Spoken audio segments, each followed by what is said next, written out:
ಬೆಳಗಿನ ತಿಂಡಿಗೆ ಯಾವಾಗಲೂ ನಿಂಬೆಹಣ್ಣಿನ ಚಿತ್ರಾನ್ನ, ಉಪ್ಪಿಟ್ಟು, ಪಲಾವು, ಇಡ್ಲಿ, ದೋಸೆ, ಚಪಾತಿ ಮಾಡಿ ಬೋರಾ? ಹಾಗಾದರೆ ಈ ರೀತಿ ವಿಭಿನ್ನವಾಗಿ ಅತೀ ಸುಲಭವಾಗಿ ಮಾಡುವಂಥ ಟೊಮೆಟೊ ಹಣ್ಣಿನ ಚಿತ್ರಾನ್ನ ಮಾಡಿ. ಬೆಳಿಗ್ಗೆ ತಿಂಡಿಗೂ ಚೆನ್ನಾಗಿರುತ್ತೆ, ಮಧ್ಯಾಹ್ನ ಲಂಚ್ ಬಾಕ್ಸ್ ಪ್ಯಾಕ್ ಮಾಡೋಕ್ಕಂತೂ ಎಕ್ಸಲೆಂಟ್ ರೆಸಿಪಿ. ಇದನ್ನು ರುಚಿಯಾಗಿ ಹದವಾಗಿ ಮಾಡೋದು ಹೇಗೆ ಅಂತ ನೋಡೋಣ. ನಾನು ಆಶಾ, ನಿಮಗೆಲ್ಲರಿಗೂ ಅಡುಗೆ ಸಾಧನಕ್ಕೆ ಸ್ವಾಗತ. ಈ ಟೊಮೆಟೊ ಹಣ್ಣಿನ ಚಿತ್ರಾನ್ನಕ್ಕೆ ಇಲ್ಲಿ ನಾನು ಬಾಣಲಿಗೆ 1 ಟೇಬಲ್ ಸ್ಪೂನಷ್ಟು ಎಣ್ಣೆನ ಸೇರಿಸ್ಕೊಂಡು ಅದಕ್ಕೆ ಸ್ವಲ್ಪ ಸಾಸಿವೆ, ಜೀರಿಗೆ, 1 ಟೇಬಲ್ ಸ್ಪೂನಷ್ಟು ಕಡಲೆಬೇಳೆ, 1 ಟೇಬಲ್ ಸ್ಪೂನಷ್ಟು ಉದ್ದಿನಬೇಳೆ ಇಷ್ಟನ್ನು ಹಾಕ್ಕೊಂಡು ಲೋ ಫ್ಲೇಮಲ್ಲಿ ಹುರ್ಕೊಳ್ತಾ ಇದ್ದೀನಿ. ಸಾಸಿವೆ ಚೆನ್ನಾಗಿ ಸಿಡಿಬೇಕು. ಹಾಗೆಯೇ ಈ ಬೇಳೆಗಳು ಲೈಟಾಗಿ ಕಲರ್ ಚೇಂಜ್ ಆಗಬೇಕು. ಈ ಬೇಳೆಗಳನ್ನ ಎಷ್ಟು ಚೆನ್ನಾಗಿ ಹುರಿತೀವೋ ಅಷ್ಟು ಚೆನ್ನಾಗಿ ಈ ಚಿತ್ರಾನ್ನ ಬರುತ್ತೆ. ಸಣ್ಣ ಸಣ್ಣ ಟಿಪ್ಸು ಅದನ್ನು ಕರೆಕ್ಟಾಗಿ ಫಾಲೋ ಮಾಡಿದರೆ ಇಂತಹ ರೆಸಿಪಿಗಳು ತುಂಬಾ ಅದ್ಭುತವಾಗಿ ಬರುತ್ತೆ. ಈ ಬೇಳೆಗಳು ಲೈಟಾಗಿ ಕಲರ್ ಚೇಂಜ್ ಆಗಿದೆ ಅಂದಾಗ ಒಂದು 4ರಿಂದ 5 ಗುಂಡು ಮೆಣಸಿನ್ಕಾಯಿನ ಸೇರಿಸ್ಕೊಂಡಿದ್ದೀನಿ ಒಗ್ಗರಣೆಗೆ. ಗುಂಡು ಮೆಣಸಿನ್ಕಾಯಿ ಹಾಕಿದರೆ ಒಗ್ಗರಣೆ ಚೆನ್ನಾಗಿ ಬರುತ್ತೆ. ಇಲ್ಲಾಂದರೆ ಮಾಮೂಲಿ ಗುಂಟೂರು ಮೆಣಸಿನ್ಕಾಯಿನ ಸೇರಿಸ್ಬೋದು. ಮೆಣಸಿನ್ಕಾಯಿ ಹಾಕಿದ ಮೇಲೆ ಒಂದು 7ರಿಂದ 8 ಬೆಳ್ಳುಳ್ಳಿನ ಸಣ್ಣ ಸಣ್ಣದಾಗಿ ಕತ್ತರಿಸಿ ಅದನ್ನು ಸಹ ಈ ಒಗ್ಗರಣೆಯಲ್ಲಿ ಹಾಕ್ಕೊಂಡು ಬಾಡಿಸ್ಕೊಳ್ತಾ ಇದ್ದೀನಿ. ಬೆಳ್ಳುಳ್ಳಿ ಲೈಟಾಗಿ ಕಲರ್ ಚೇಂಜ್ ಆದಮೇಲೆ 1 ಈರುಳ್ಳಿನ ತೆಳ್ಳಗೆ ಉದ್ದಕ್ಕೆ ಕಟ್ ಮಾಡಿಕೊಂಡು ಅದನ್ನು ಸಹ ಇದರೊಂದಿಗೆ ಹಾಕ್ಕೊಂಡು ಬಾಡಿಸ್ಕೊಳ್ತಾ ಇದ್ದೀನಿ. ಈರುಳ್ಳಿ ಕಲರ್ ಚೇಂಜ್ ಆಗಬಾರ್ದು, ಆದರೆ ಗಾಜಿನ ಥರ ಆಗಬೇಕು, ಅದು ತುಂಬಾ ಮುಖ್ಯ. ಈಗ ಈರುಳ್ಳಿನ ಬಾಡಿಸ್ಕೋಬೇಕಾದ್ರೇ ಒಂದು 2 ಚಿಟಿಕೆಯಷ್ಟು ಉಪ್ಪನ್ನು ಸೇರಿಸ್ತಾ ಇದ್ದೀನಿ. ಯಾಕೆಂದರೆ ಈರುಳ್ಳಿಲೂ ಸಹ ಉಪ್ಪಿನಂಶ ಇಳಿಬೇಕಲ್ವ, ಹಾಗಾಗಿ. ಇದರೊಂದಿಗೆ ಕೆಲವು ಕರಿಬೇವಿನೆಲ್ಲ ಹಾಕಿ, ನಾನು ಕರಿಬೇವಿನೆಲೆ ಹಾಕೋದು ಮರ್ತ್ಕೊಂಡಿದ್ದೀನಿ. ಈ ಹಂತದಲ್ಲಿ ಕರಿಬೇವಿನೆಯನ್ನು ಸೇರಿಸಿ. ಈ ಟೊಮೆಟೊ ಹಣ್ಣಿನ ಚಿತ್ರಾನ್ನಕ್ಕೆ ಚೆನ್ನಾಗಿ ಹಣ್ಣಾಗಿರೋಂಥ ನಾಟಿ ಟೊಮೆಟೊ ಇದೆ, ತುಂಬಾ ಅದ್ಭುತವಾಗಿ ಬರುತ್ತೆ. ಹಾಗಾಗಿ ಇಲ್ಲಿ ನಾನು 2 ಹಣ್ಣಾಗಿರೋಂಥ ನಾಟಿ ಟೊಮೆಟೊನ ಬ್ಲೆಂಡರ್ ಜಾರಿಗೆ ಹಾಕ್ಕೊಂಡು 1 ಟೀ ಸ್ಪೂನಷ್ಟು ಕೆಂಪು ಖಾರದ ಪುಡಿ, ಒಂದು 5ರಿಂದ 6 ಬೆಳ್ಳುಳ್ಳಿ ಇಷ್ಟನ್ನು ಹಾಕ್ಕೊಂಡು ನೀರು ಹಾಕ್ತೇನೆ ಅಗ್ಯಾರೋ ಬ್ಲೆಂಡರ್ನಲ್ಲಿ ನೈಸಾಗಿ ರುಬ್ಕೊಳ್ತಾ ಇದ್ದೀನಿ. ಇನ್ನೇನು ಬೇಡ, ಟೊಮೆಟೊ, ಕೆಂಪು ಖಾರದ ಪುಡಿ ಹಾಗೆಯೇ ಬೆಳ್ಳುಳ್ಳಿ ಇಷ್ಟನ್ನು ಹಾಕ್ಕೊಂಡು ರುಬ್ಕೊಂಡಿದ್ದೀನಿ. ಈಗ ನೋಡಿದ್ರೆ ನೈಸಾಗಿ ಪೇಸ್ಟ್ ಆಗಿದೆ.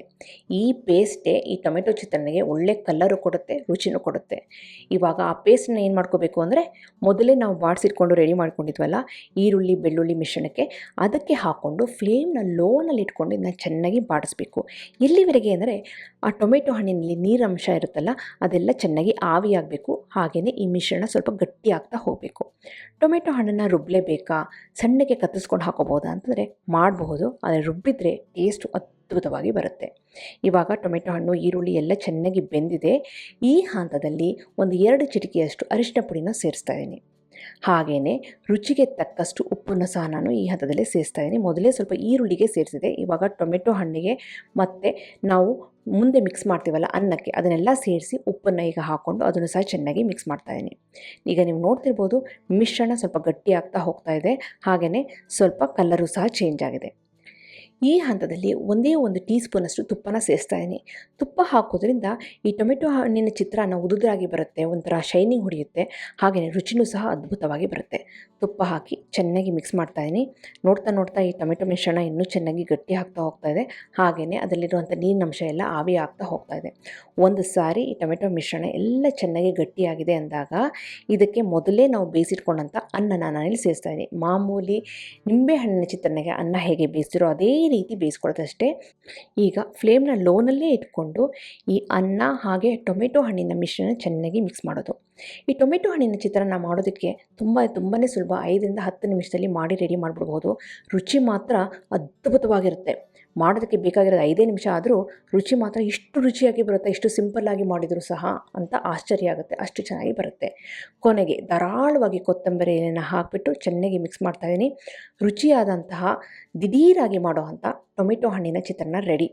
ಬ್ರೇಕ್ಫಾಸ್ಟಿಗೆ ಅದ್ಭುತವಾಗಿರುತ್ತೆ. ಲಂಚ್ ಬಾಕ್ಸಿಗಂತೂ ಹೇಳೋದೇ ಬೇಡ, ಅಷ್ಟು ರುಚಿಯಾಗಿರುತ್ತೆ. ಯಾಕೆಂದರೆ ಇದು ಟೊಮೆಟೊ ಹಣ್ಣಿನ ರುಚಿ ಅನ್ನಕ್ಕೆ ಇಳ್ಕೊಂಡು ತಿನ್ನಬೇಕಾದಂತೂ ರುಚಿ 2 ಪಟ್ಟು ಬರುತ್ತೆ. ನಿಮಗೆಲ್ಲ ಈ ರೆಸಿಪಿ ಇಷ್ಟ ಆಗಿದೆ ಅಂತ ಅಂದ್ಕೊಂಡಿದ್ದೀನಿ. ಖಂಡಿತವಾಗ್ಲೂ ಮಾಡಿ ಹೇಗೆ ಬಂತು ಅಂತ ನಾನು ಕಮೆಂಟ್ ಸೆಕ್ಷನಲ್ಲಿ ದಯವಿಟ್ಟು ತಿಳಿಸಿ.